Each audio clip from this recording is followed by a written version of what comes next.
Hey there, it's Jessie here. Welcome to the channel. Big warm welcome. If you're coming back, you know that I love you. And if you're completely new and you clicked on my face, I trust there's a reason for that. Do you? All right, guys, let's get started.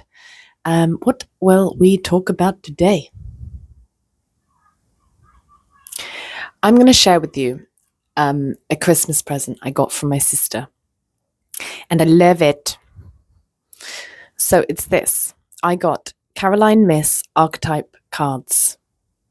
And I'm going to tell you why I like this. And I'm going to pull one. And it might even be like the material for each video. What I really like about these cards is you're given an archetype, okay?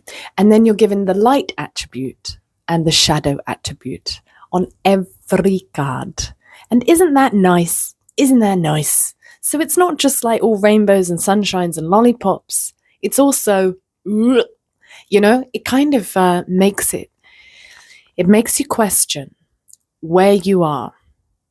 Are you operating out of the light or are you operating out of the shadow? Dun, dun, dun. And actually, I want to talk also about the shadow more. And I made a video on this like early on, like a year ago. And I'm going to do it again. So if you know Gene Keys by Richard Rudd, he sorts, or he does this, separates or defines, I don't know the word, but he puts the shadow into two categories of repressed and reactive. So let's say I'm going to pick a card and get a shadow. Well, I don't think I need an example. Basically, repressed is when you turn in on yourself. So you make it your fault, for example. And reactive is when you go outwards, where you make it somebody else's fault. Now, it's two sides of the same coin. It's still looking for someone to blame, but repressed people always go in and reactive people always go out. And what's fascinating about this, because the Gene Keys, if you can do the Gene Keys and get a free profile if that's your kind of thing, and you get this hologenetic profile. Now, it's based on the time that you were born. So, of course, me and my twin sister have exactly the same profile. But where we differ is my sister's normally repressed in her shadow, and I'm more reactive. And it's fascinating because it's true. And about being reactive is I judge myself more than I judge others because I'm reactive and because it has more of an impact on the people around me. Whereas repressed people, it has more of an impact on them. And so I judge my shadow more. Right? I was talking, I realized a shadow the other day and I was talking to a friend. So I'll share with you my shadow because I'm not ashamed of it. I'm a little bit ashamed of it because it's not how I wish to show up in the world, but I understand that it was a learned coping mechanism, so it's all good. So my shadow was that I can become sensitive sometimes to the energy that I use to manipulate a situation to get what I want. And my energy can invade the space and take up more space as a means to overpower and feel safe and get what I want by doing that. Now, paradoxically, is it even ironically, maybe you could say it doesn't work. You get the opposite effect normally, because if you're pushing or grasping, of course, the energetic response to that will be pulling back. So it doesn't work. Don't recommend it. But anyway, that's what I learned. And I judged that about myself. Oh, I don't like it. I don't wish to. I really, really, really wish to be contained and balanced and interacting with people from that space, but it doesn't always happen. Now, people who are repressed, so this person I was talking to about it, I was like, can you please share one of your shadows, please? So I don't feel because I was feeling a bit of shame around it.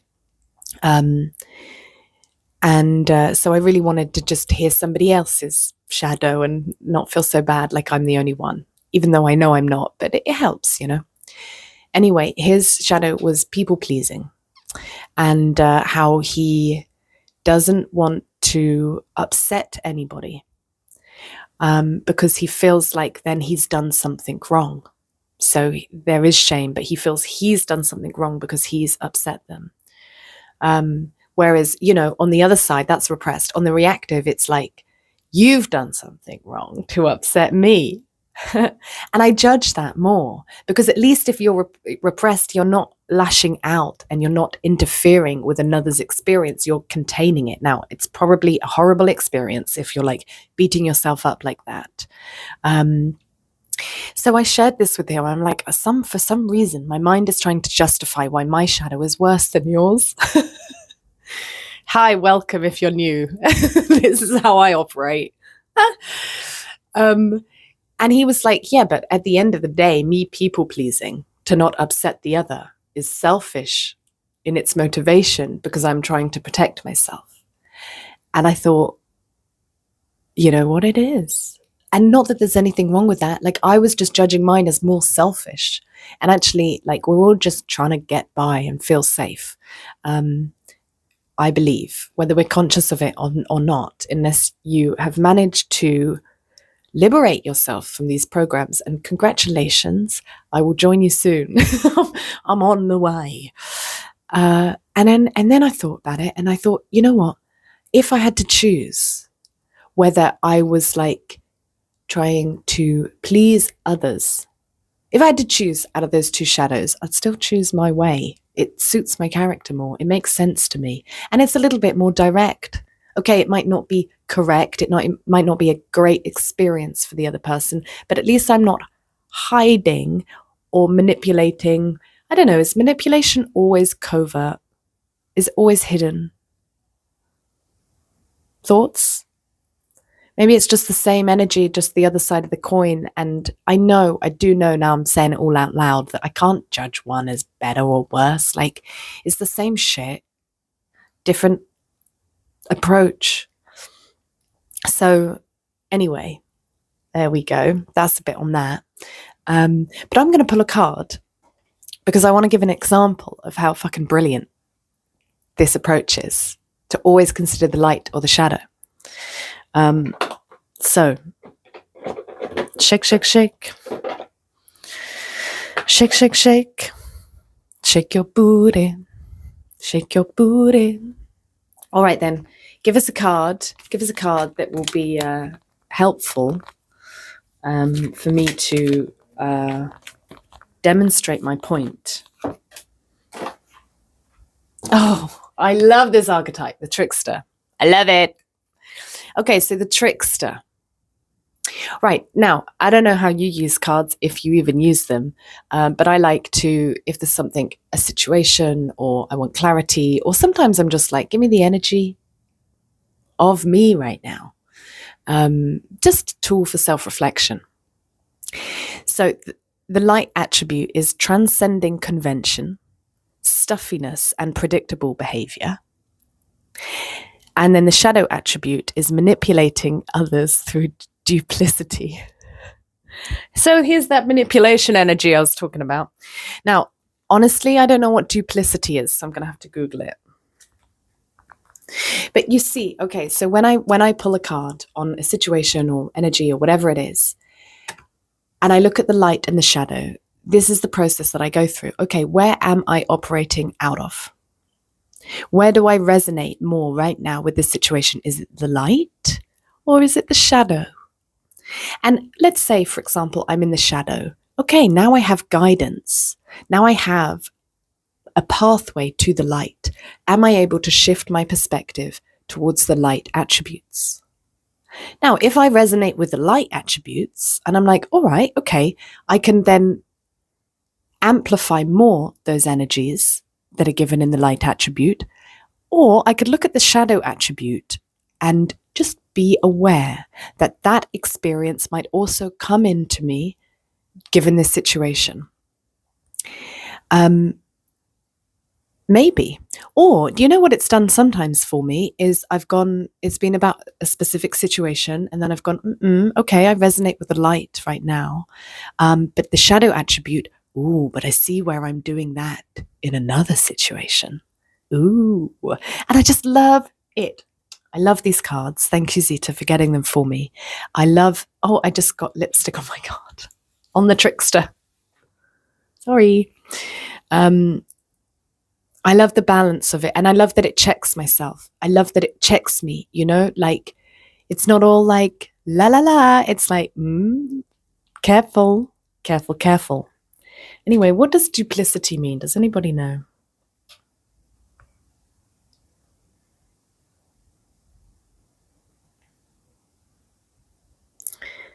Dishonest talk or behavior, saying different things to two people.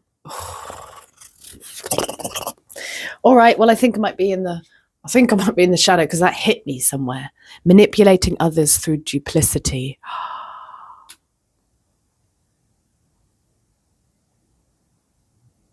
I do that. Oh, and I can see why I'm doing it. Like a big thing for me that's hard for me is like showing my vulnerabilities. I'm pretty good at it, actually. I do it a lot, but like not completely, And then actually I feel like people praise me, but I'm not 100% by no means. Like often when I share my vulnerabilities, people really thank me and they say, now you've given me permission to express mine and isn't it lovely and thank you for leading the way and blah, blah, blah. And I'm like, yeah, but you don't know me. You don't know me. And this is, I'm really like toying with this at the moment. It keeps coming that we never know what's going on inside somebody's head. We never really know what they think of us, how they feel about us, what their opinion of us is. We never really know. And that's really challenging for me, even though it's the absolute truth for every individual you ever meet. And they never know you. They never know really what's going on in your head. And I suppose I've just got to accept that. But I do find that challenging. Do you? I do it. So what I mean with this is it's like, I find it hard sometimes to be like really vulnerable and like, I'm a shit person. Not that I'm a shit person, but that's obviously what I'm trying to protect, what I think people will perceive me as if I'm vulnerable. Like I don't have it all figured out. I don't know how to handle this situation. So I sort of pretend that I'm okay and I've got this and I'm wise and yes, I understand and I know what to do. I find it really hard for people to perceive me not in that way. I don't know what to do. I'm finding it hard. I'm confused. I'm needy right now. I'm desperate for your love. Oh, and somehow I think being vulnerable will give people, okay, so look, I've got an identity of being all of those things and God forbid anyone perceives me otherwise. Why? Why is that so hard? Why can't I show my humanness? It's not all, like, take it with a pinch of salt. It's not all the time. It's not in every situation. Everything's nuanced. I like that word. Is it French? Has ed. Nuance must be. So yeah. All right, I'm going to pull one more card. So I invite you to think of a situation or a behavior or a confusion that you have or a doubt, or maybe you just want your current energy right now, like whatever you want. Just think of it, and I'm going to pull a card, and I really want to see if it helps in any way. Yeah, let's see. Maybe it works, maybe it doesn't. Why don't we just see? All right, give us one card that. I know, probably thinking, just clip it to your jumper. Okay. How's that? Can you hear me? Ooh, battery is on 15%, so let's get this show on the road. Ba-ba-bum, ba-dum. Okay. Right, guys, we have 2. We have 3. Okay, pick a number if you want. We got 3.